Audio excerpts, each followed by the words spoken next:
Hello, everybody, and welcome to the LFC Transfer Room. My name is Louis, and I'm joined today by Owen and Colin, soon to be joined by one or two others. Thank you very much to everybody who is here already. And today, it's the first preview of the new season. It's only pre-season, but it is a preview nonetheless. And just as I say that, we do have our final member just coming on to join us now. Once his camera loads, there he is.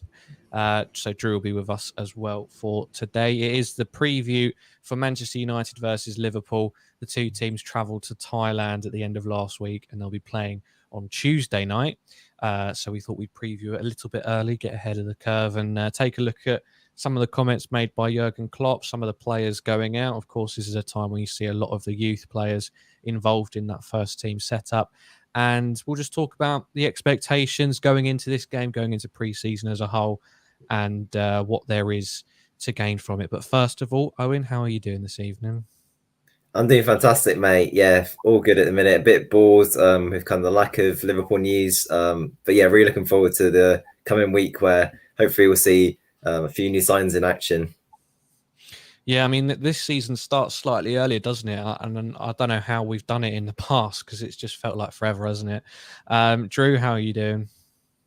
I'm doing good. Excited for some preseason fixtures. The fact that there's some good ones like Manchester United. Also excited for the Charity Shield when that comes around.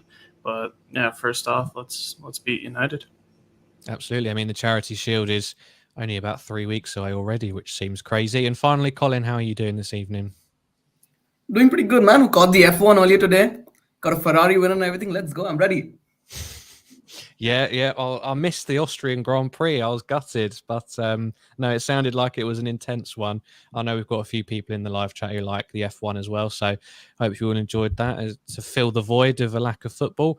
Thank you to Gary, Lipok, Ian, Kalk for joining and getting involved straight away.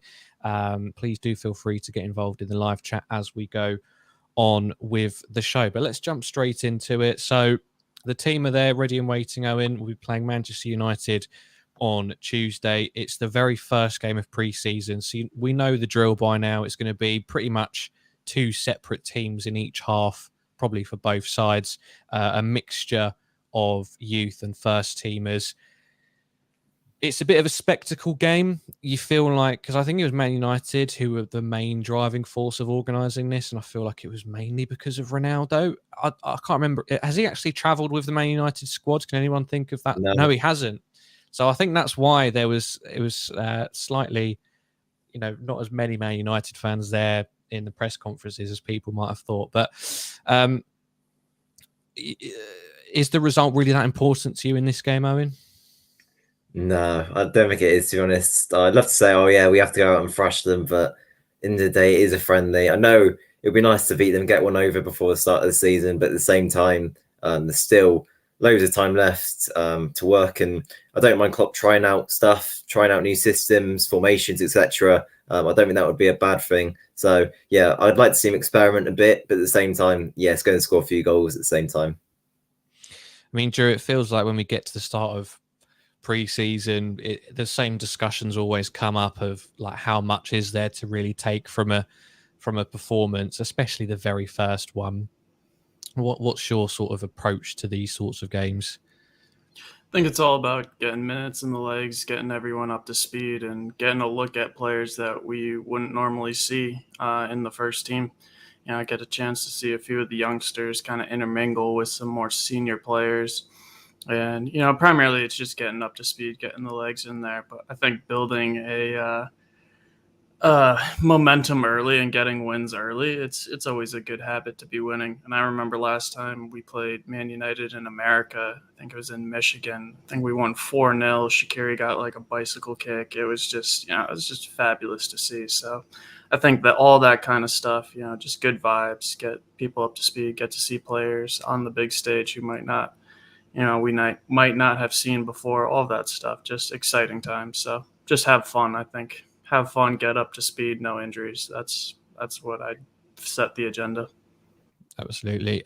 Public sector in the comments. I'm not sure why the notifications won't be working. Is that just with our videos? Is that happening with other channels? I'm by no means a YouTube expert, so there's limited support I can give you, especially on a live stream. But Colin, again, Ronaldo was kind of a big part of why this was organised. He's he's popular all over the world, but very popular in that part of the world and that market, which clubs seem to find quite lucrative. But it's a bit of a farce now, the fact that he hasn't actually travelled out with them in the first place, isn't it? I love the fact that there's so much dysfunction at that club, and it's just one thing after another. And this is pretty big, though. I mean, this is like a very public, egg in the face thing for that club, but I love it. And I think it's good that he's not traveled though, because now at least some of the focus will be on the game, and my social media won't be flooded with, oh, Ronaldo just walked in, or Ronaldo just hung his shirt here, or Ronaldo did this and that. Now it'll be just pretty nice, well cultured Liverpool content, as opposed to watching that man all over my social media, man. I think it's pretty nice that he hasn't traveled with the squad. Absolutely. I mean, if there was any pressure on this game, which I don't think there really is, but Owen, that it puts all of the focus on Man United, and we can really just sort of go out there and do whatever we need to do. As you said, it is the time for experimentation. But in terms of Man United, again, I think it's always worth actually talking about the opposition in these videos. It is a bit dysfunctional, isn't it? I think a lot of people, when they got Ten Hag in, maybe thought that he was the one to turn them around a little bit. He could still very well be that person. I was quite worried when they got him, and I still am a little bit. But at the moment, things just don't seem to be going his way very much, do they? Season hasn't even started yet, so I think maybe that might be a little bit harsh, to be fair. In terms of, you don't know kind of who United is still going to bring in. I still think they'll bring in at least 3 players. So I think they could be looking a lot different by the time the season does kick off. And yeah, it's very, very hard to tell. I remember 2014-15 season, going back quite a while now. Louis van Gaal, I think it was his first season in charge. And pre-season United looked absolutely incredible. And they were scoring like 7-0. I think it was like to Roma. They beat Liverpool in the Champions Cup. I remember that. And then, yeah, everyone was saying United are going to go win the league. And ultimately, in the end, they had a shocking start to the season. So I don't think you can really kind of judge much off it, if I'm being brutally honest. And yeah, look, Ten Hag deserves time because United are in a mess right now. And the only way it's going to get better is by sticking with the process, the projects. You've seen it with Arsenal under Mikel Arteta. Things have started to get slowly better for them now. So, yeah, I think that's what United fans need to do. Just stick with it. Yeah, I mean, it's a bit of a damning indictment, though, Drew, isn't it? I think there's been a lot of conversation amongst Man United fans about Cristiano Ronaldo, and obviously he's in the back end of his 30s now. So, at what point does he seriously start to decline? Is he actually a hindrance for them or not? But, one of the best players in the world, halfway through your pre-season, just before a game that you've pretty much put in place to show him off to the world, to come out there and then and say, I want to leave, it shows that he doesn't maybe have much faith in this new project, because otherwise he would have just said it at the end of last season, wouldn't he? But he's waited, he's come back, and now the news has come out. I find that a little bit weird. Yeah, it's definitely an interesting situation. I think Colin used the word turmoil. Like, the club just, I think the seeds of doubt too, like everything negative that can go towards this club early is what I want to see, as I do not like United. But yeah, Ronaldo, the drama around that saga, they finished second before he came in and didn't finish in Champions League when he did. All the news around, what's the Barcelona player? I'm blanking on his name. Midfielder, De Jong. Yeah, like him, like just kind of pushing off like the drama of Eriksen not signing right away, like considering Brentford as a realistic option to Man United, them throwing money, like all of that kind of thing just shows that United are scrambling. And it's really not we already knew that Ten Hag had an extremely difficult situation to come into, but it just looks to be building and building. Like, the project just looks in shambles, and, it's not like he has a free run at this where, it's other clubs. Owen mentioned Arteta at Arsenal. I think they missed out last year, and that was a huge blow. But And I thought that could have been the downhill start for Arsenal under Arteta, but they bring in Gabriel Jesus, a couple other players, and it looks like they'll make an impressive charge for top 4. You got Conte at Spurs making incredible signings. Chelsea even picking up some players like Sterling's going to be a big deal. It looks like everyone else is getting the business done and has some sense of direction, whereas at United it just looks like chaos. And I see Owen's point about you can't judge too hardly on preseason, and Ten Hag just needs some time to bed in, but he's not getting a free shot at this. Every single other club in the top 6 has more stability than United. So it'll be really interesting to see how he copes with preseason, if they can get players in the transfer window anymore, and if there's no drama around that. So I just love seeing United's fans and page right now. It's just utter chaos, and while everyone else is making sure steps forward. I mean, Colin, on shows like this, when we're talking about bitter rivals, I like to try and make it a little bit more even pegging. I mean, Anise has commented saying, I think it's pretty unimaginative from Ten Hag pursuing so many of his former players. So players who've been at Ajax at some point or a Dutch origin, have some sort of connection to Ten Hag in some way. I think that's a little bit harsh, though. I feel like Man United's transfer policy in the past has just been to go for players that they can brand, that fit into their brand. So expensive big name signings. Like if Ten Hag wasn't there, I would have expected them to go for Declan Rice and bring him in for like 80 million or something ridiculous. I think for Ten Hag, it's probably a fairly safe approach, but I think given how unstable Man United are at the moment, I think it's probably a safe bet for him to go after people that he knows, just to get him through that first season at least. I mean, I don't see it as a big issue at the moment for them right now that he's targeting former players. I think he wants that kind of familiarity that he already has, and players that are used to his training regimes and stuff like that, tactical instructions, whatever. I think it's fine up to an extent though, but some of these figures that are being touted around for some of those Ajax players are just doesn't seem very prudent business right now, especially if you don't have Champions League revenue to sign those players. And I kind of like the fact that they're in purgatory right now though, because they can't sign established players because they don't have really too much to offer at the moment. And they have this big white elephant in the room in Ronaldo, who's at the end of his career, but you don't really know what he's offering on the pitch exactly. Like, he scored some goals for them, but didn't he they would have scored those regardless of who was playing at top because they created so many chances. I don't see the issue with them targeting as former players, but I don't think they're gonna set the Premier League alight in this season at least.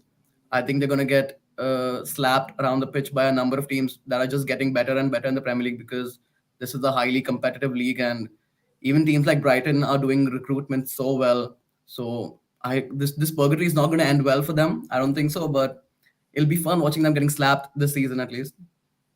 Let's hope that doesn't come back to bite you, Colin, later in the season.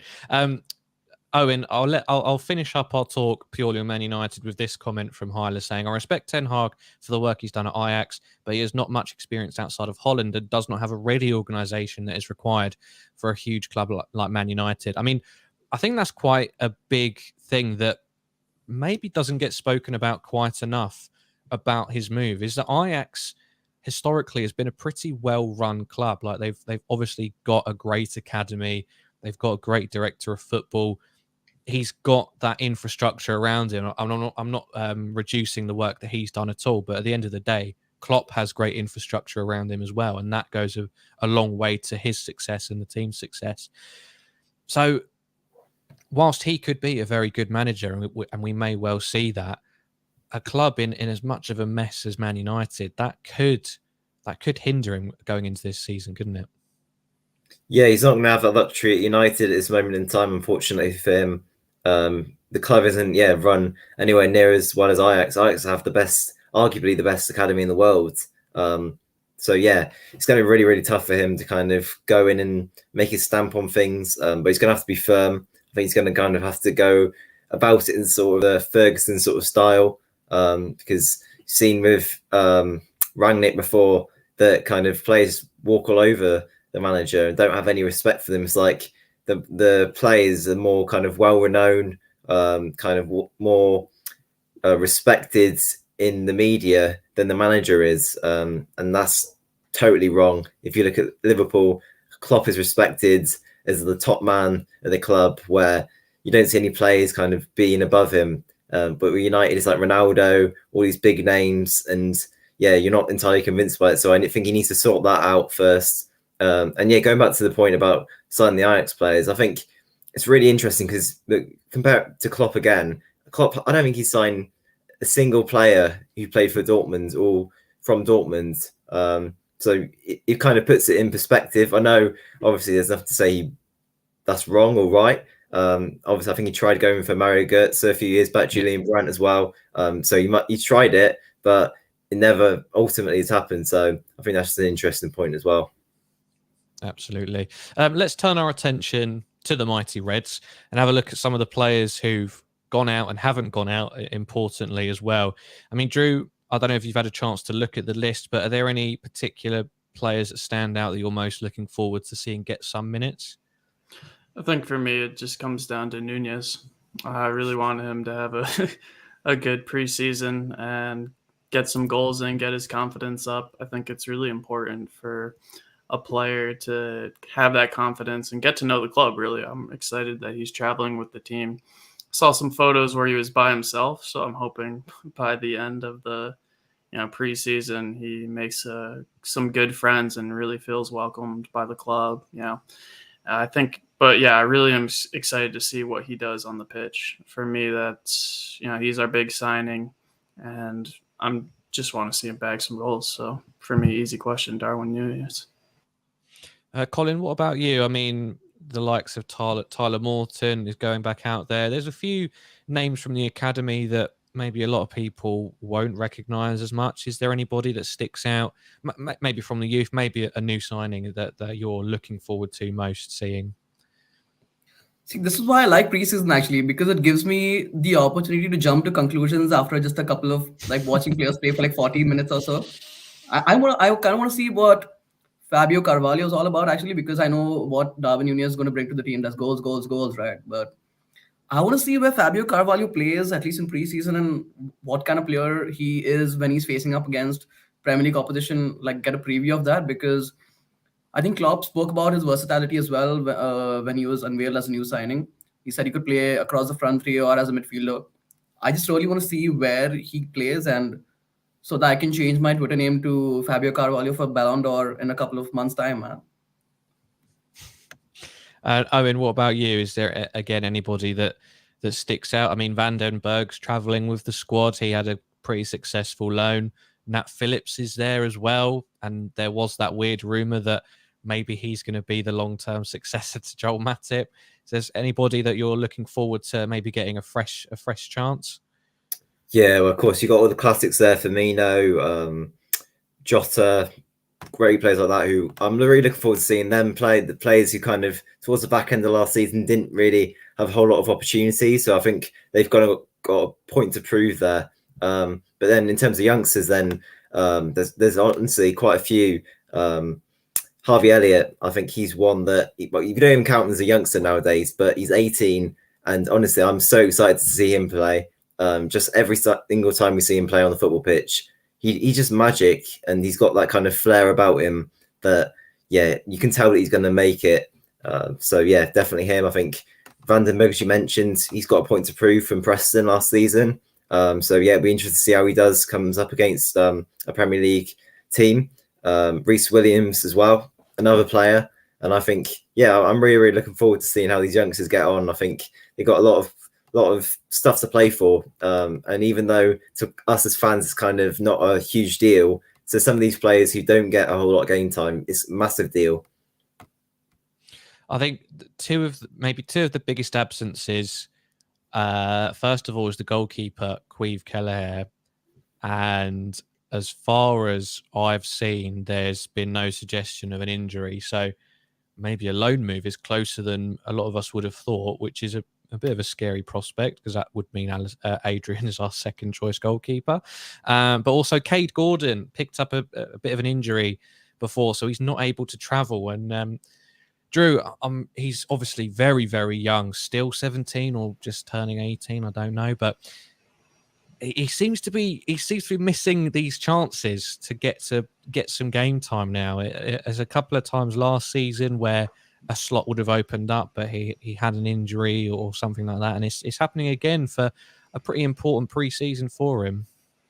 Yeah, it's definitely heartbreaking because I think as much as these friendlies are free punches, fun and games, getting up to speed, I think the youngsters and fringe players, this is a chance to put their name on Klopp's radar and be like, hey, maybe you can play a part in this season, whether that's cup games or some league appearances down the line when we have to make switches. Like, I think there's like a game every couple days for the first half of the season leading up to the World Cup. So we're going to need a lot of rotation. We're going to need to keep players fresh. The new substitution rule with 5 subs, like this is a chance to put your name on Klopp's radar and say, I can do a job and you can rely on me. Like, I think that's a huge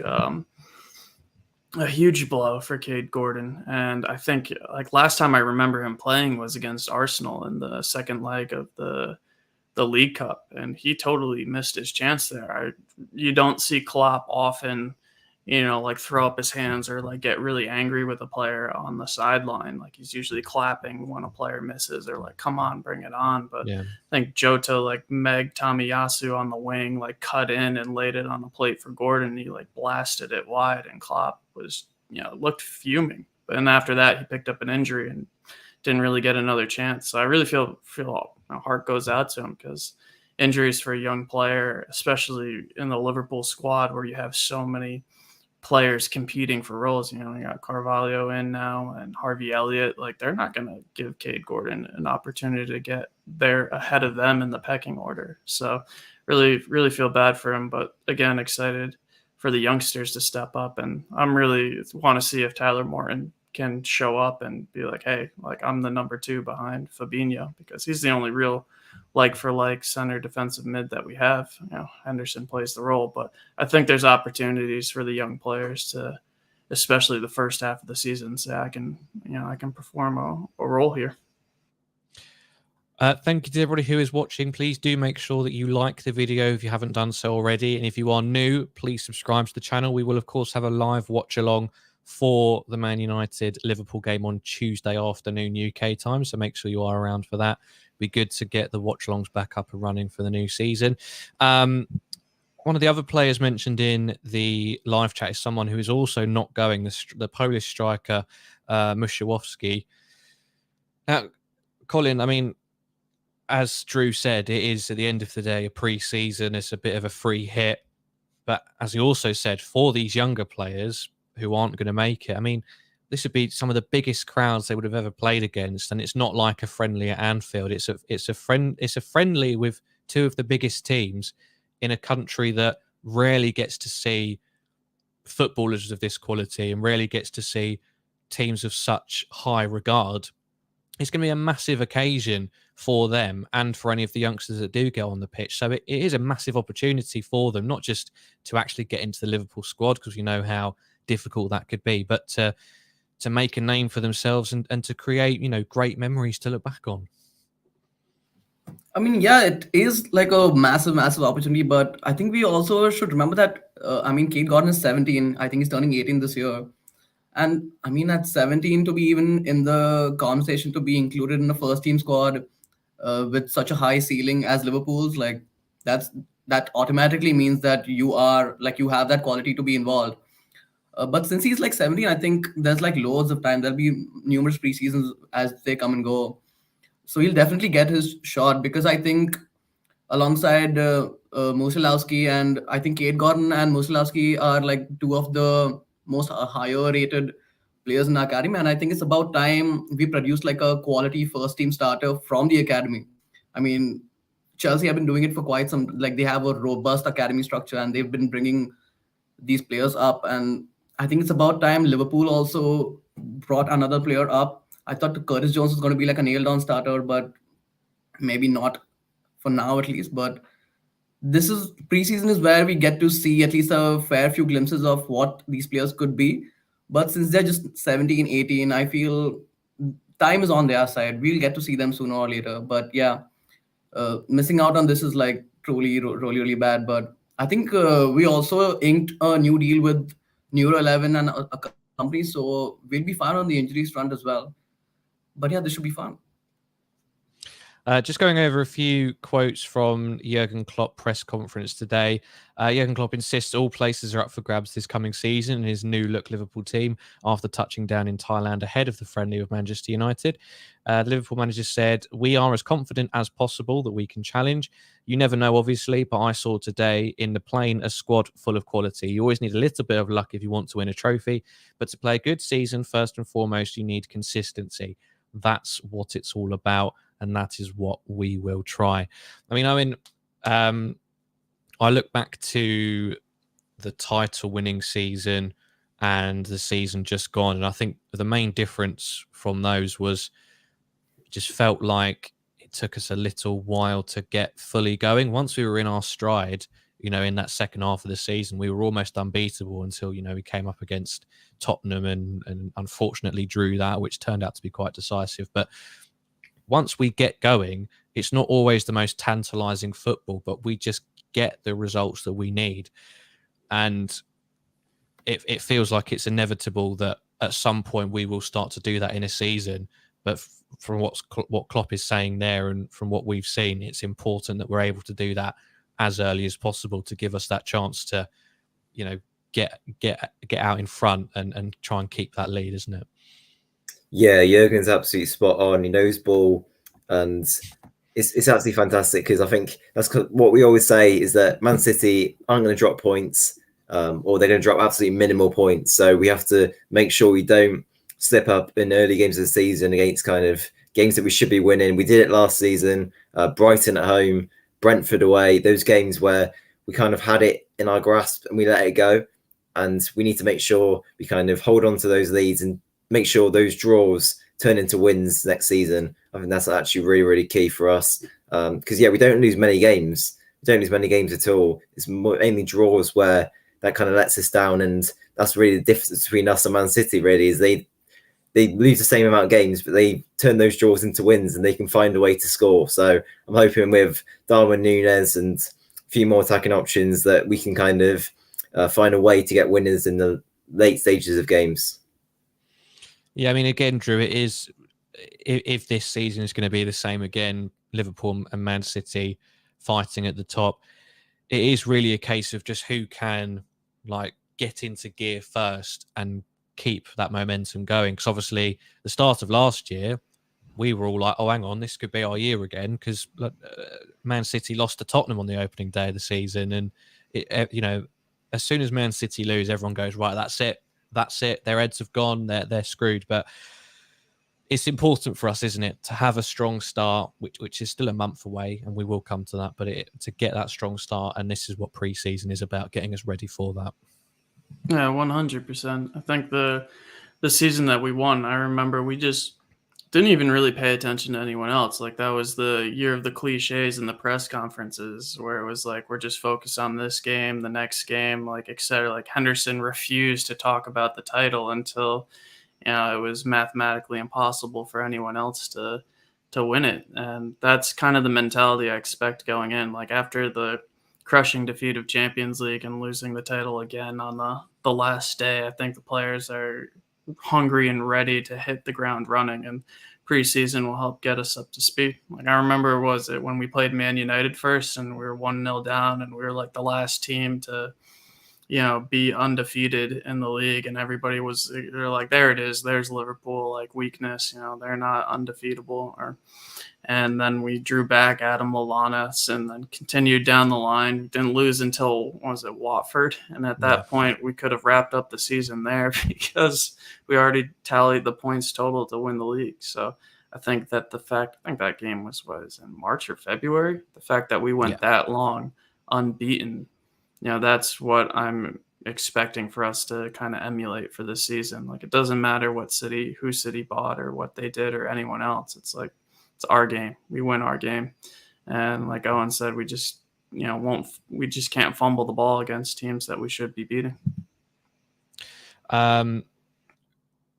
Jurgen Klopp also went on to say we have 5 substitutes from now on in the Premier League as well.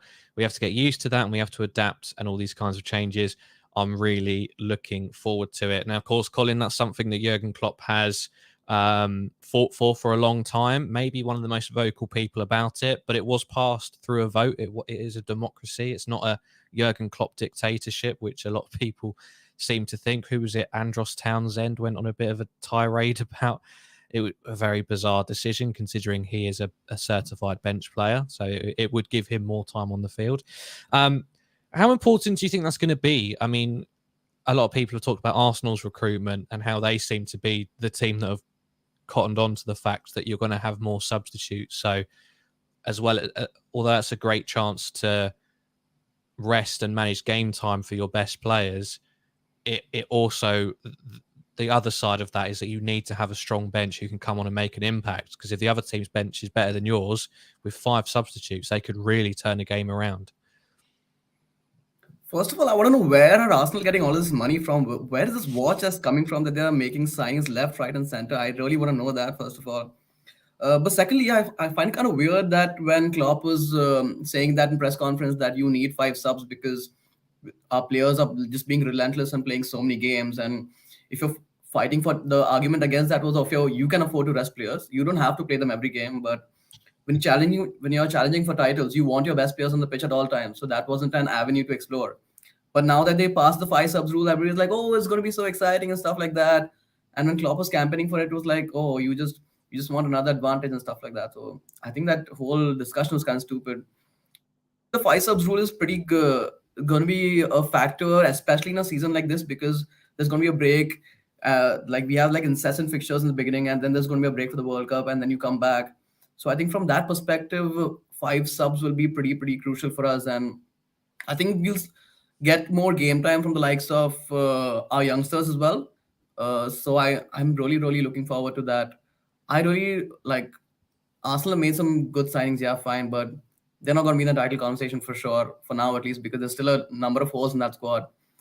I just want to see how City and Liverpool adapt to the 5 subs thing and how many players they give regular game time to from the bench. I think that's something we'll see in the first couple of weeks as well. But that's really what I'm looking forward to for now. Absolutely. Let's get some score predictions for this game. So if you are watching, please do feel free to get some score predictions in the live chat as well. Owen, I'll come to you first. How do you see Manchester United versus Liverpool going? It's a tough one to call. First pre-season. It's going to be 2 different teams in each half, but, give us your best guess. I'll go 3-1 to us. 3-1 to Liverpool. Yeah, it's very hard to predict when you have no clue who's going to be playing, where.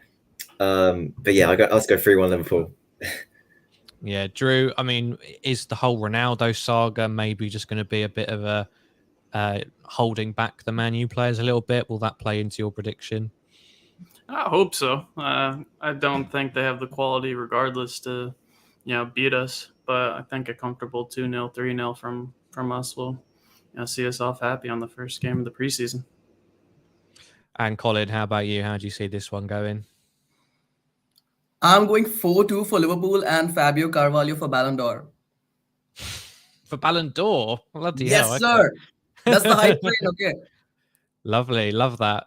Rudy's gone for a 2-1, Matthias a 4-1, Oluwu 4-0, public sector 3-0. So as always, lots of positivity, which is great to see in the live chat. I think we'll leave it there. It's been a good preview talking about Man United, talking about Liverpool and that pre-season friendly. As I said, we'll have a watch along for that live on Tuesday afternoon. So do stick around for that. We'll also have a video tomorrow, 7:30, as with every other night.